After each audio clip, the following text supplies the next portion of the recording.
യോഹന്നാന്റെ സുവിശേഷം 14-ാം അധ്യായം 1-ാമത്തെ വാക്യം നമുക്കെല്ലാവർക്കും സുപരിചിതമാണ്.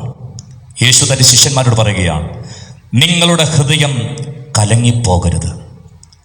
അതിൻ്റെ പ്രതിവിധിയായിട്ട് യേശു തുടരുകയാണ്, ദൈവത്തിൽ വിശ്വസിപ്പീൻ, എന്നിൽ വിശ്വസിപ്പീൻ. എൻ്റെ പിതാവിൻ്റെ ഭവനത്തിന് അനേക വാസസ്ഥലങ്ങളുണ്ട്. ഈ 3 യാഥാർത്ഥ്യങ്ങൾ യേശു പറഞ്ഞ് അവരെ ഉറപ്പിക്കുകയാണ്. എന്നെ കേൾക്കുന്ന പ്രിയരെ, ജീവിതത്തിൽ അനുനിമിഷം നമ്മുടെ ഹൃദയത്തെ കലക്കുന്ന, നമ്മുടെ മനസ്സിനെ കലക്കുന്ന പ്രശ്നങ്ങൾ കടന്നു വരാം.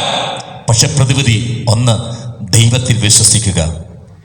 യേശു പറയുന്നു, എന്നിൽ വിശ്വസിക്കുക. അതായത് ഞാൻ പറയുന്ന വചനങ്ങളിൽ നിങ്ങൾ വിശ്വസിക്കുക. മാത്രമല്ല, നിങ്ങളുടെ പ്രത്യാശ, ഞാൻ നിങ്ങളോട് പറഞ്ഞൊരു കാര്യമുണ്ട്, പിതാവിൻ്റെ ഭവനം, നിത്യഭവനം, ഞാൻ നിങ്ങൾക്ക് വേണ്ടി ഒരുക്കുന്ന ആ ഭവനം, ആ ഭവനത്തെക്കുറിച്ചുള്ള, ആ നല്ല നിത്യതയെക്കുറിച്ചുള്ള ഒളിമങ്ങാത്ത ഓർമ്മകൾ, ചിന്തകൾ നമ്മുടെ മനസ്സിലുണ്ടാകണം.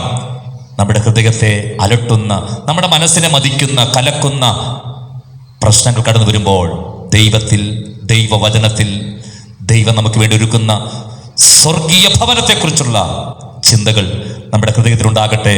ദൈവം നിങ്ങളെല്ലാവരെയും അനുഗ്രഹിക്കുമാറാകട്ടെ.